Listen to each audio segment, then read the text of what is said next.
Hi friends, welcome to our channel. ഇന്ന് നമ്മൾ ചെയ്യാൻ പോകുന്നത് 4 മണിക്കൊക്കെ ഉണ്ടാക്കാൻ പറ്റിയ ഒരു സൂപ്പറായിട്ടുള്ള ഒരു സ്നാക്കിൻ്റെ റെസിപ്പിയാണ്. പനീർ പോപ്കോൺ ആണ് ചെയ്യാൻ പോകുന്നത്. കുട്ടികൾക്കൊക്കെ വളരെ ഇഷ്ടപ്പെടുന്ന ഒരു ഹെൽത്തി ആയിട്ടുള്ള സ്നാക്കാണ്. പുറത്ത് നല്ല ക്രിസ്പി ആയിട്ടും അകത്ത് നല്ല സോഫ്റ്റ് ആയിട്ടും ഇരിക്കുന്ന പനീർ പോപ്കോൺ ആണ്. കുട്ടികളായാലും വലിയവർക്കായാലും ഇത് വളരെയധികം ഇഷ്ടപ്പെടും. എല്ലാവരും ഒരു വട്ടമെങ്കിലും ട്രൈ ചെയ്ത് നോക്കുക. വീണ്ടും വീണ്ടും തീർച്ചയായിട്ടും നിങ്ങളിത് ഉണ്ടാക്കി പോകും. വീഡിയോ യൂസ്ഫുൾ ആണെങ്കിൽ ലൈക്ക് ചെയ്യാനും സബ്സ്ക്രൈബ് ചെയ്യാനും മറക്കരുതേ. ഇപ്പോൾ നമുക്കിത് എങ്ങനെയാണ് ചെയ്യാൻ നോക്കാം. ഒരു 1/2 ടീസ്പൂൺ അളവിന് മഞ്ഞൾപ്പൊടി, ആവശ്യത്തിന് ഉപ്പ്, 1 ടീസ്പൂൺ അളവിന് കാശ്മീരി ചില്ലി, 1 ടീസ്പൂൺ അളവിന് ജിഞ്ചർ ഗാർലിക് പേസ്റ്റ്.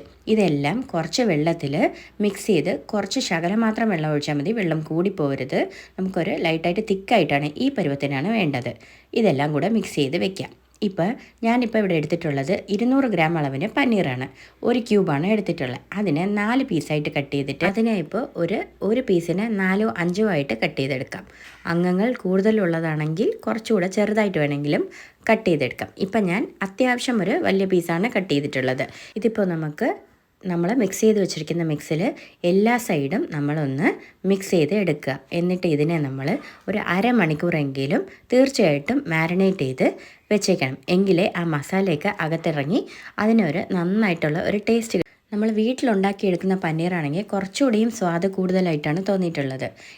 എല്ലാ പനീറും എടുത്ത് നന്നായിട്ട് മിക്സ് ചെയ്ത് നമ്മൾ അരമണിക്കൂറത്തേക്ക് മാറ്റി വയ്ക്കാം. ചെറിയ ഒരു പുളിപ്പ് ഇഷ്ടമുള്ളവരാണെന്നുണ്ടെങ്കിൽ നമുക്കിതിൻ്റെ കൂടെ ഒരു 1/4 ടീസ്പൂൺ അളവിന് നാരങ്ങ നീരും കൂടെ നമ്മൾ മസാല മിക്സ് ചെയ്യുമ്പോൾ ചേർത്ത് കൊടുക്കാം.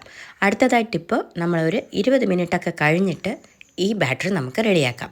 അതിനായിട്ട് 3 ടേബിൾ സ്പൂൺ കോൺഫ്ലവർ ആണ് വേണ്ടത്. നമ്മൾ ഫ്രൈ ചെയ്യാൻ പോകുന്നതിന് തൊട്ട് മുമ്പ് മാത്രം നമുക്ക് ഈ ബാറ്റർ റെഡിയാക്കിയാൽ മതി. അതാണ് ഞാൻ പറഞ്ഞത്. ഒരു 20 മിനിറ്റ് മാരിനേഷൻ കഴിഞ്ഞ് ഒരു 20 മിനിറ്റ് കഴിഞ്ഞിട്ട് നമ്മളിത് റെഡിയാക്കിയാൽ മതി. അതിൻ്റെ കൂടെ അല്പം ഉപ്പ് ഇട്ട് ശകലം വെള്ളവും കൂടെ ഒഴിച്ച് നമ്മളിത് ഒരു കുറച്ച് തിക്കായിട്ടുള്ള ബാറ്ററായിട്ട് തന്നെ ഇത് നമ്മൾ മിക്സ് ചെയ്യുക. ലൂസായി പോകരുത്, തിക്കായിട്ട് വേണം ഈ ബാറ്റർ നമ്മൾ റെഡിയാക്കി എടുക്കാൻ. ഇപ്പോൾ കുറച്ച് ബ്രെഡ് ക്രംസും കൂടെ എടുത്ത് വെച്ചിട്ടുണ്ട്. നമുക്ക് ഈ മാരിനേറ്റ് ചെയ്ത് വെച്ച് പനീർ എടുത്ത് നമുക്ക് ആദ്യം ഈ കോൺഫ്ലവറിൻ്റെ മിക്സിൽ മിക്സ് ചെയ്തിട്ട് പിന്നെ നമുക്ക് ബ്രെഡ് ക്രംസിൽ കോട്ട് ചെയ്ത് നമുക്ക് ഒരു പാത്രത്തിലോട്ട് എടുത്ത് മാറ്റി വയ്ക്കാം. അതേപോലെ തന്നെ ബാക്കിയിരിക്കുന്ന എല്ലാ പനീറും നമുക്ക് ഇതുപോലെ ചെയ്ത് മാറ്റി വെച്ച ശേഷം മാത്രം നമ്മളിത് ഫ്രൈ ചെയ്യാനായിട്ട് തുടങ്ങിയാൽ മതി. അല്ലാന്നുണ്ടെങ്കിൽ നമ്മളിത് ഒരു സൈഡ് കോട്ട് ചെയ്തുകൊണ്ടിരിക്കുമ്പോൾ ഒരു സൈഡ് നമുക്ക് അപ്പുറത്ത് കരിഞ്ഞു പോകാനുള്ള ചാൻസ് ഉണ്ട്. ഇങ്ങനെ നമ്മൾ ചെയ്ത് വെച്ചിട്ട് നമ്മൾ ഫ്രൈ ചെയ്യാൻ തുടങ്ങുമ്പോൾ നമുക്ക് എല്ലാം ഒരേപോലെ ഈവനായിട്ട് ഒരേ കളറിൽ പൊരിച്ചെടുക്കാനായിട്ട് പറ്റും. ഇതെല്ലാം ഞാൻ കോട്ട് ചെയ്ത് മാറ്റി വെച്ചിട്ടുണ്ട്. നമുക്ക് ഫ്രൈ ചെയ്യാനായിട്ട് തുടങ്ങാം. ഫ്രൈ ചെയ്യാനായിട്ട് എപ്പോഴും എടുക്കേണ്ടത് സൺഫ്ലവർ ഓയിലാണ് ബെസ്റ്റ്. എന്തെന്ന് വെച്ചാൽ നമുക്ക് വേറെ ഒരു എണ്ണയുടെ സ്മെല്ലും വരാതിരിക്കുന്നതാണ് ഇതിന് നല്ലത്. ഞാനൊരു 4-5 ടേബിൾ സ്പൂൺ അളവിന് എണ്ണ ഒഴിച്ചിട്ടുണ്ട്. കുറച്ച് ഷാലോ ഫ്രൈ ചെയ്ത് എടുത്താൽ മതി. ഡീപ് ഫ്രൈ ഒന്നും ചെയ്യേണ്ട ആവശ്യമില്ല.